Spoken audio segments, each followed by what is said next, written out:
Hello again, guys. It is I-Free700. We are back, this time with an anime review, the first ever anime review ever that I've done on my channel. And what better than the very first anime I actually watched? You see, for most people, the first anime they've seen is something like Dragon Ball Z, or Naruto, or some gimmicky thing like Bleach or One Piece, some along those lines. For me, I actually didn't like those animes. I just found them too boring. They just never end. There's no real overarching story. It's just endless, just random shit. I never really liked that. I always liked myself a nice, complete story. It's kind of like opening up a book and it just never fucking ends. Do you really want to keep sitting there reading chapter after chapter after chapter after chapter, or do you kind of want to wrap everything up? That's more my line. I like to kind of wrap everything up. I may miss it. I may have a sense of longing, wishing that it went on even just a little further. But at the end of the day, even my life is finite. There will be an end to the chapters of my life, so why shouldn't stories be the same? I don't want to keep reading a book all the way up to this guy's deathbed as an old man who's had just pretty much a peaceful life after the series' main story is over. But Eureka 7 may actually be the difference.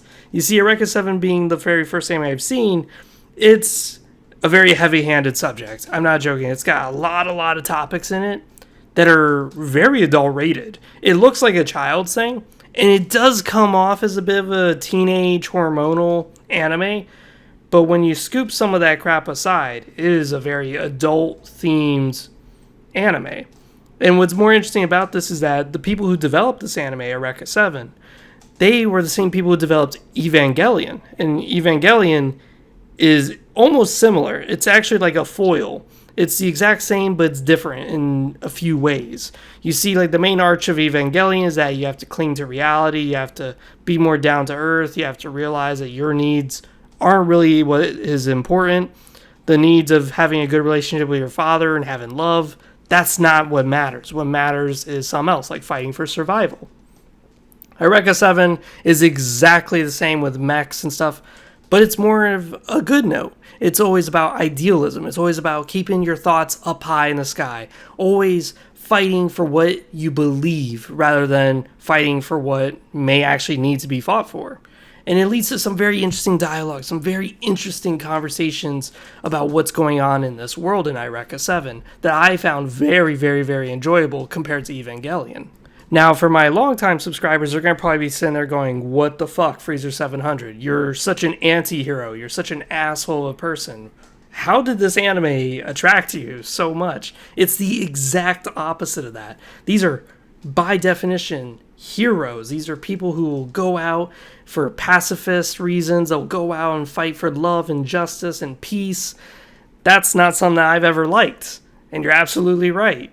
It is odd, isn't it? For someone like me, a guy who just loves to watch a war scene, someone who likes watching Attack on Titan where the very first 5 episodes of the series is building up these characters and then on the 6th episode all of them fucking die. I thought that was the greatest, most comedic moment ever.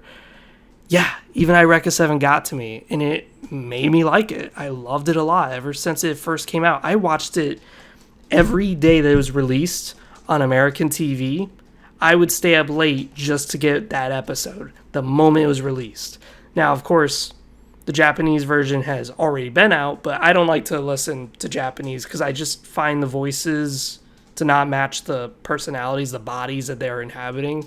Whereas the English version, the dubbed version, seems a lot better. Like, the voices match the characters' ages, it matches the characters' bodies, it just matches so fucking well. But we may be getting a little bit too ahead of ourselves here. See, we got to kind of go back to this topic of, is Eureka 7 a good anime? And I would say it actually is. It's good, but not in the ways that you would think of it. It's good from multiple standpoints. It's not good from a singular standpoint. In other words, if you look at a reviewer, they're going to talk about their version of how they viewed the movie, of how they viewed the series itself. I'm just talking about the series, the first 50 episodes, which are the only 50 episodes before it spirals off into movies, into a sequel. Yeah, no, we're just talking about the 2 seasons, episode 1 through 50. They're good. They're arguably amazing. It depends what viewpoint you're viewing this from. If you're viewing this as like a grumpy old guy who's 30 years old, 40 years old, 50 years old, and life has been rough to you, you may actually hate this anime. You may think it's just garbage, idealistic rubbish. But if you're this idealistic, I would say, 17-year-old, 16-year-old, you may think this anime is fucking gorgeous. It's beautiful. And if you're somewhere in the middle, like me, a 25-year-old guy, you'd probably be like, I could see its ups and downs. And that's where I would say it really works, is that Eureka 7 is drastically different depending where you're at in your life. Which is a weird thing to say, isn't it? That an anime is extremely bad, but it's extremely good depending on your viewpoint. That's such a shitty review, right? But it's very true when you watch this. You see, when you're watching this from the viewpoint of Renton. Renton is the main protagonist. He's the boy. And he's around 13 years old, maybe 14. He's around there. Now, all of us need to think back when we were 13 and 14. How much did we know what was going on around us at that time? We weren't really spatially aware of what was going on around us. We also weren't emotionally developed. And there was this thing, too, that goes on in the series where just about every episode the boy cries, which, if you're an older person like me, you'd find extremely annoying, and that would be a downvote right there. But then you have to reconsider the story. Is the story bad because of that? No. It actually plays into the story. The story is a 13-year-old boy.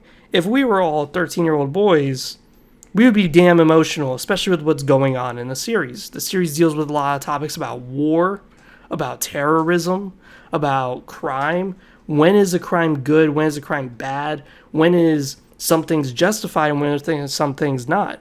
It also deals with discrimination, which I found very fascinating with this series. You see, there is a terrorist group in this world, and this terrorist group happens to be religious. They are affiliated with a religion. Sounds familiar, right? Kind of like a ISIS that we had today. And you see this from the 13-year-old boy's perspective. He's very naive. He doesn't understand why people are upset with people of this religion, why they're taking out their anger and frustration on these religious people who've had nothing to do with the terrorism. But then you see it from the other point of view, too, where you see these religious people attacking outsiders because they're assuming that they're a threat because they're not of their religion. So Eureka 7 deals with these heavy-handed topics of peace, love, war, obedience, disorder, crime. It deals with these heavy topics, but it deals with it in a very fair and justified way. It shows you every point of view because you're playing it from the view of a 13-year-old boy who's very naive and seeking to understand. Why are people like this? What drives people to be like this? If anything, it's perfect. The world is very fleshed out. The world feels alive. There's radio stations. There are groups of people who just roam around party to party. There are some people who just, your everyday Joe, who don't want anything to do with the political spectrum. They just want to work, provide for their family, and just be done with life. This is a great story tool, but this is also a great building tool. They're making it where everything is impressionable. Every crew member in the Gecko State, which is the name of the ship, the name of the crew, you actually learn each and every individual, and each and every individual has their own key story that actually plays a role into understanding this world more fleshed out. It's a very fantastic anime. I would highly recommend everyone to watch it. And you may think, well, you're not really giving me much to go on. And the reason why is because I don't want to spoil much. It's a really good anime. It's got a lot of twists and turns. There's so much that must be unfolded before the drama concludes at the ending on episode 50. There's so much that if I was to ever talk about it, it would basically ruin the point for you newcomers to watch it.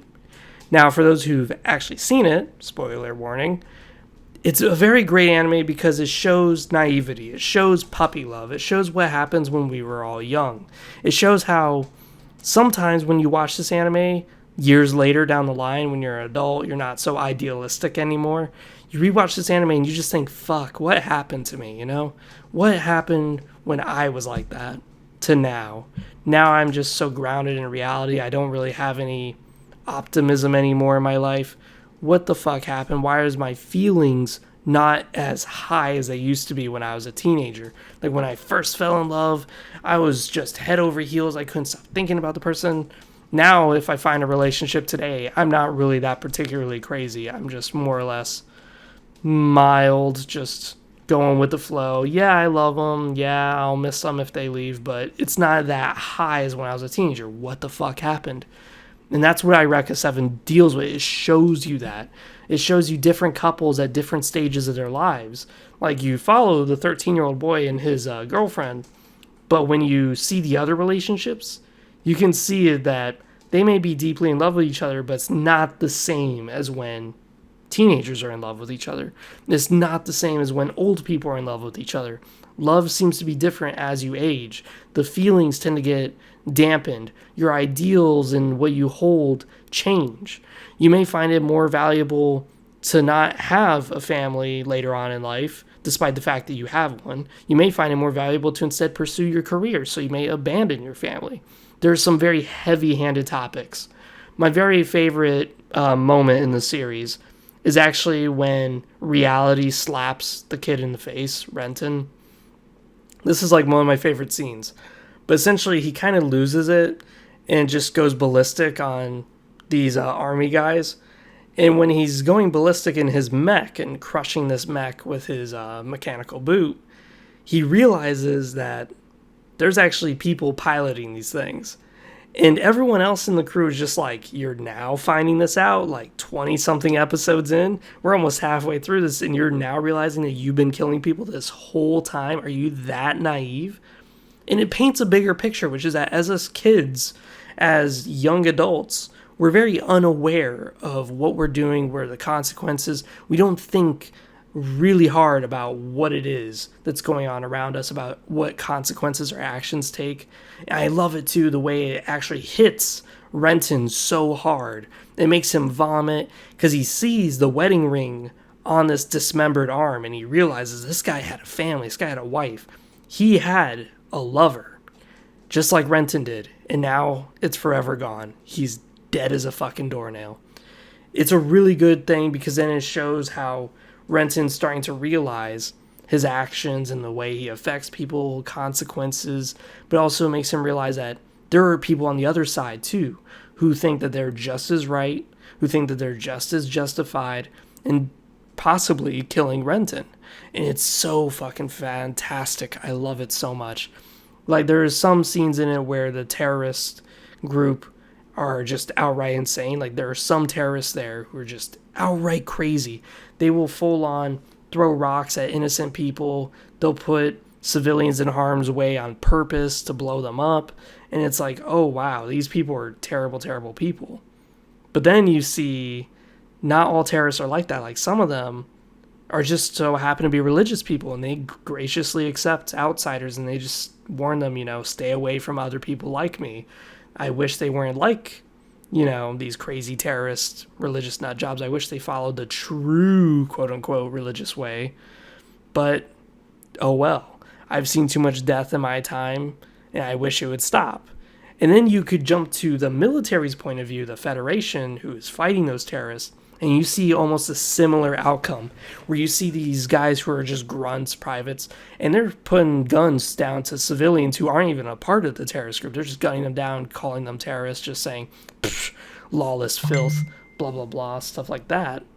And they don't mind killing. They're just as bad as the fanatic terrorists. And it's such a great contradiction, because it shows how similar and how different both sides are. Like, there's one guy who's, I forgot if he was a general or a captain, whatever, but he's in charge of a large group of military dudes, and he actually stops at one point and he visits his destroyed home. His home was destroyed during a war with these terrorists, and it showed that he lost his wife and daughter.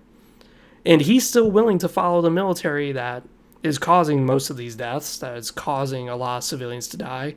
But he's following the military because he believes that he can find an alternative to peace.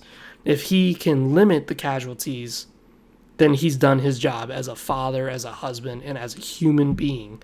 And it shows just how amazing that is compared to, again, the terrorists, where there are some people who are exactly the same mind. And this is where Renton would just say, why don't you guys just both stop fighting? And it shines when both adults look down on him and say, that is a very naive point of view. And I wish the world was like that, where we could just acknowledge each other's differences and just stop. But that's not the way it works. Some people, as I've stated, feel justified. Like they lost their family. They're fucking pissed. Others, they feel like their religion is more important than your life. They feel like their God is more important than whatever family you may have. So it's a very interesting anime and how it draws upon all this. And it depicts it really well. It's got amazing art style, amazing combat scenes. Overall, I would give it an easy 8 out of 10, 9 out of 10. I would never say 10 out of 10. In my other reviews, I've never given anything a 10 out of 10 outright because I believe that's literally impossible. Perfection's always something to strive for, but it's never achievable.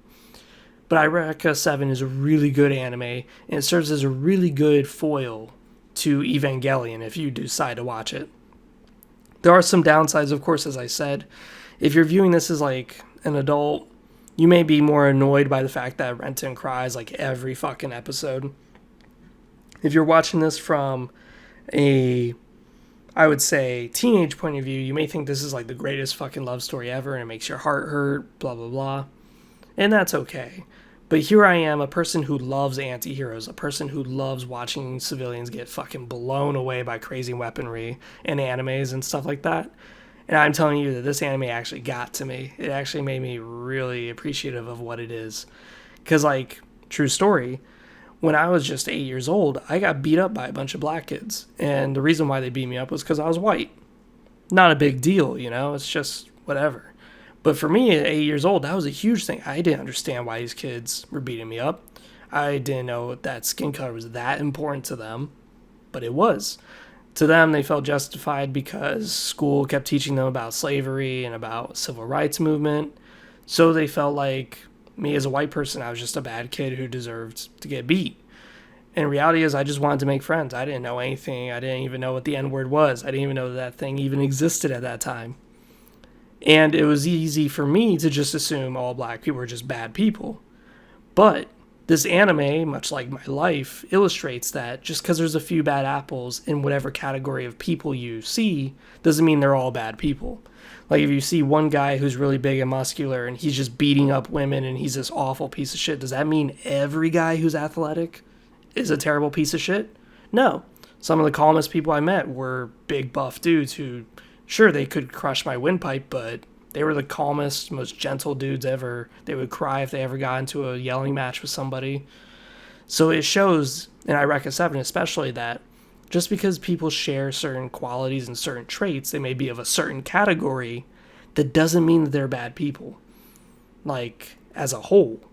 The individuals may be, but never is it the whole. And that's something that's such a great illustration by this anime. Really well done. I love the art. I love that. Now, when it comes to spin-offs and when it comes to sequels, that is a whole nother story. And I should review those later. Because, holy shit. That's a big can of worms to open there. Those animes were rough to get through. So, besides that, this has been Freer 700. I am out. I hope you guys enjoyed. And for those of you who have not watched it, I really, really recommend you do. And for those who have watched it, comment down below what you guys think about my review. Do you guys think I did it justice? Do you guys think I did it injustice? What do you guys say? In the end, it's just my opinion. See you guys next time.